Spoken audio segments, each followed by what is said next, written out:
नमस्कार। News room में आप सभी का स्वागत है। बांग्लादेश की राजनीति एक बार फिर खून और खौफ के साए में है। छात्र नेता शरीफ उस्मान हादी की हत्या ने देश की अंतरिम सत्ता व्यवस्था पर गंभीर सवाल खड़े कर दिए हैं। इस बीच पूर्व प्रधानमंत्री शेख हसीना ने इस हत्या को कानून व्यवस्था के पूर्ण पतन का प्रतीक बताते हुए अंतरिम सरकार और उसके मुखिया मोहम्मद यूनुस पर तीखा हमला बोला है। शेख हसीना ने समाचार एजेंसी एएनआई से बातचीत में कहा है कि यह हत्या कोई अकेली घटना नहीं है, बल्कि उस अराजकता का परिणाम है जो उनकी सरकार हटने के बाद तेजी से बढ़ रही है। उनके अनुसार हिंसा अब सामान्य व्यवहार बन चुकी है और अंतरिम प्रशासन या तो इसे नकार रहा है या रोकने में पूरी तरह विफल है। उन्होंने चेताया कि इस स्थिति से न केवल बांग्लादेश अंदर से अस्थिर हो रहा है, बल्कि पड़ोसी देशों के साथ संबंधों पर भी बुरा असर पड़ रहा है, विशेष रूप से भारत के साथ। पूर्व प्रधानमंत्री शेख हसीना ने अल्पसंख्यकों पर हो रहे हमलों का मुद्दा भी जोरदार ढंग से उठाया। मयमनसिंह जिले में 27 वर्षीय हिंदू युवक दीपू चंद्र दास की भीड़ द्वारा पीट पीट कर हत्या और फिर शव जलाए जाने की घटना को उन्होंने अंतरिम सरकार की नाकामी बताया है। हसीना के अनुसार ऐसे कृत्य यह दिखाते हैं कि राज्य अपने नागरिकों की रक्षा करने में अक्षम हो चुका है। शेख हसीना ने आरोप लगाया कि मौजूदा सत्ता संरचना में उग्रवादी तत्व खुलेआम हावी हो गए हैं। उनके अनुसार भारत विरोधी भावनाएं जानबूझकर भड़काई जा रही हैं, राजनयिक ठिकानों और मीडिया संस्थानों पर हमले हो रहे हैं और दोषियों को दंड की बजाय संरक्षण मिल रहा है। उन्होंने यह भी कहा कि अंतरिम सरकार ने सजायाफ्ता आतंकियों को रिहा किया है और कट्टरपंथी समूहों को सार्वजनिक जीवन में स्थान दिया है, जो बांग्लादेश की धर्मनिरपेक्ष परंपरा के लिए गंभीर खतरा है। विदेश नीति पर भी शेख हसीना ने सवाल उठाए। उनका कहना है कि पाकिस्तान के साथ जल्दबाजी में नजदीकी बढ़ाना और पुराने सहयोगियों को नाराज करना उस सरकार के लिए अनुचित है जिसे जनता का जनादेश ही प्राप्त नहीं है। उन्होंने दो टूक कहा कि अंतरिम प्रशासन को ऐसी दीर्घकालिक रणनीतिक दिशा तय करने का कोई अधिकार नहीं है। देखा जाए तो अंतरिम सरकार की सबसे बड़ी विफलता है कि उसने सत्ता संभालते ही राज्य की बुनियादी जिम्मेदारी को त्याग दिया। कानून व्यवस्था का मतलब केवल पुलिस तैनात करना नहीं होता, बल्कि यह स्पष्ट संदेश देना होता है कि हिंसा किसी भी रूप में स्वीकार्य नहीं है।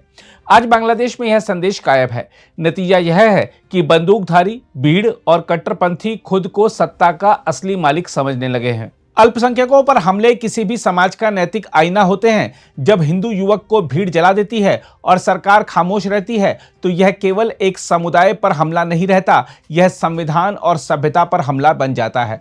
ऐसी घटनाएं यह बताती हैं कि कट्टरता अब हाशिए पर नहीं बल्कि केंद्र में पहुंच रही है। भारत के साथ संबंधों को लेकर फैलती कटुता भी चिंता का विषय है।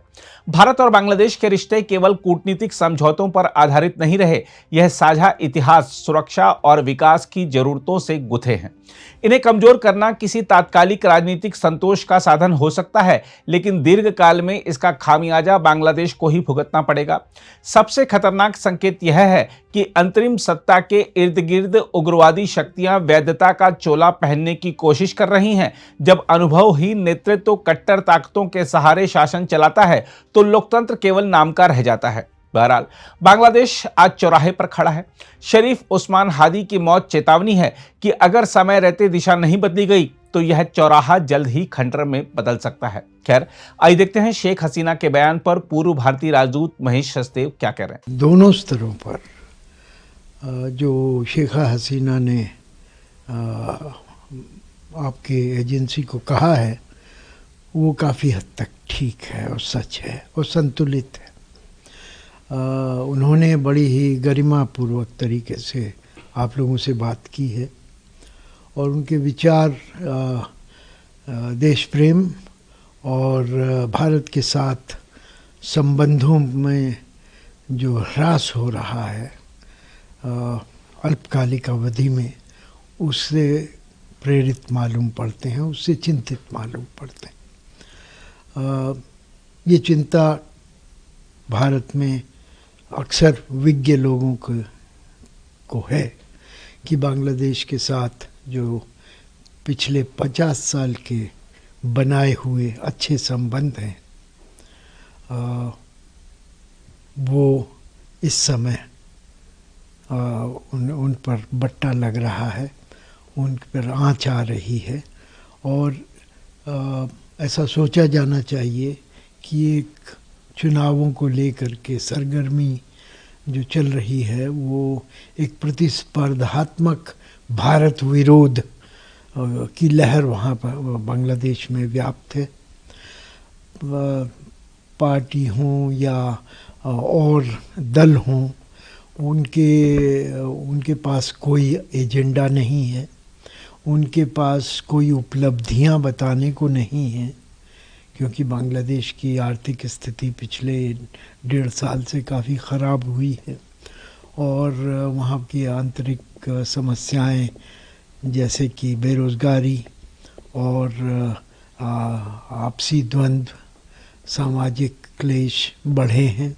तो इसको लेकर के जो भी वहाँ पर दल जनता का समर्थन मांगने जा रहे हैं, उनके पास कोई दिखाने को कुछ नहीं है और उनके पास 2 ही एजेंडा आइटम बचे हैं। एक तो प्रतिस्पर्धात्मक भारत विरोध, हर कोई सिद्ध करना चाहता है कि वो भारत का बड़ा विरोधी है। दूसरा, इस्लाम के प्रति पुनर्जागृति। तो इन दोनों जो एजेंडा के आइटम हैं उन पर अमल हो रहा है और इनसे भारत विरोध की, हिंदू विरोध की और एंटी माइनॉरिटी फीलिंग जो है वो बढ़ती जा रही है और ऐसा लगता है कि बांग्लादेश की अंतरिम सरकार इसको इन भावनाओं को रोकने में असमर्थ रही है और कुछ हद तक ये भी माना जाता है कि बांग्लादेश की सरकार इन भावनाओं को हवा दे रही है। तो ये सब देखते हुए जो शेख हसीना ने कहा है वो विचारणीय है और उसमें काफ़ी जो है सक्षम तरीके से उन्होंने अपनी वेदना व्यक्त की है। इस वक्तव्य को मैंने देखा है और ये भारत के साथ संबंधों पर जिस तरह से हादी प्रकरण से लोगों ने अनर्गल प्रचार किया है, उसके बारे में जो उन्होंने कहा है वो काफ़ी हद तक सच है और आशा की जाती है कि उनके विचारों का जो बांग्लादेश की साइलेंट मेजॉरिटी है, जिसके की हित भारत के साथ जुड़े हैं, वो उन विचारों पर ध्यान देगी जो शेख हसीना ने व्यक्त किए। इसके बारे में ज़्यादा तो नहीं जानता हूँ क्योंकि ये वक्तव्य मैंने नहीं पढ़ा है, लेकिन जाहिर है कि जिस तरह की बातें बांग्लादेश के अतिरंजित कुछ युवा नेता कह रहे हैं,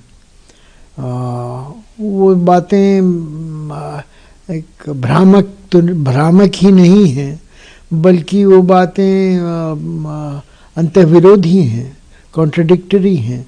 बांग्लादेश के पास वो क्षमता नहीं है कि वो चिकन नेक को तोड़ दे या 7 बहनें जो 7 राज्य हैं भारत के, उनको अलग कर दे या उन पर कब्जा कर ले। ये सब एक तरह से प्रोपेगेंडा है और तापमान बढ़ाने का तरीका है।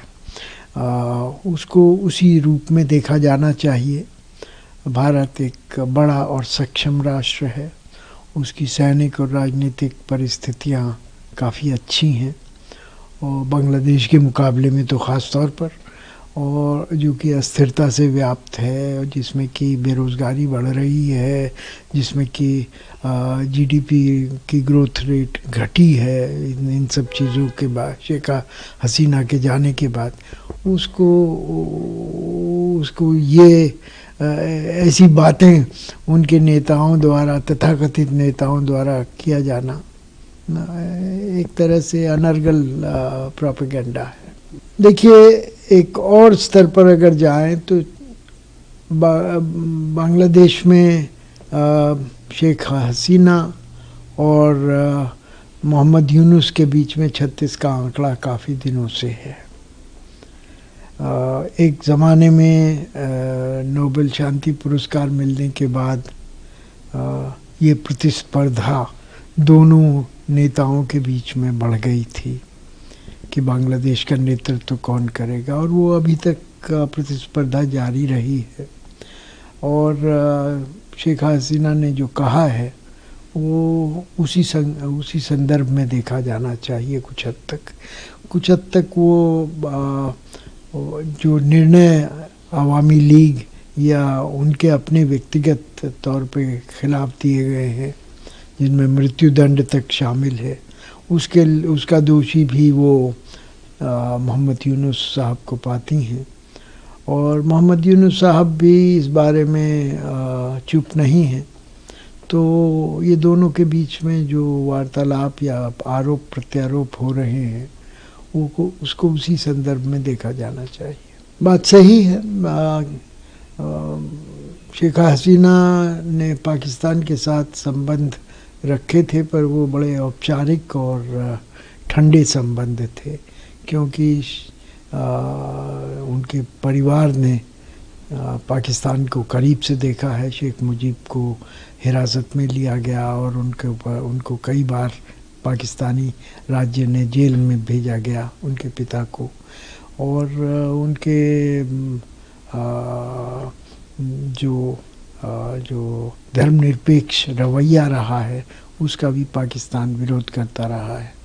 तो ये इस बारे में जो उन्होंने कहा है वो व्यक्तिगत और राजनीतिक दोनों तरफ से प्रेरित लगता है। और ये मेरे हिसाब से ये भी उन्होंने स्पष्ट किया है कि पाकिस्तान के साथ संबंध से उनको इनकार नहीं है, लेकिन इन संबंधों का अगर मंतव्य एक संयुक्त मोर्चा खोलना हो भारत के विरुद्ध, तो वो जाहिर है कि अंततः वो विफल होगा और उससे बांग्लादेश और भारत के जो संबंध हैं वो और जटिल होंगे। और पाकिस्तान में वो क्षमता नहीं है कि वो भारत के साथ बांग्लादेश के जो व्यापक संबंध हैं पड़ोसी के नाते, एक देश जिसके साथ तकरीबन 90% लैंड बॉर्डर बांग्लादेश का है, उसको रिप्लेस नहीं कर सकता, उसका बदील पाकिस्तान नहीं बन सकता, जिसकी कि अपनी अर्थव्यवस्था चौपट हुई पड़ी है। अगर आप भी लेना चाहते हैं देश दुनिया की तमाम जानकारी तो आज ही सब्सक्राइब करें हमारे चैनल को। साथ ही नीचे दिए बेल आइकन को जरूर दबाएं ताकि हर अपडेट आप तक पहुंच सके।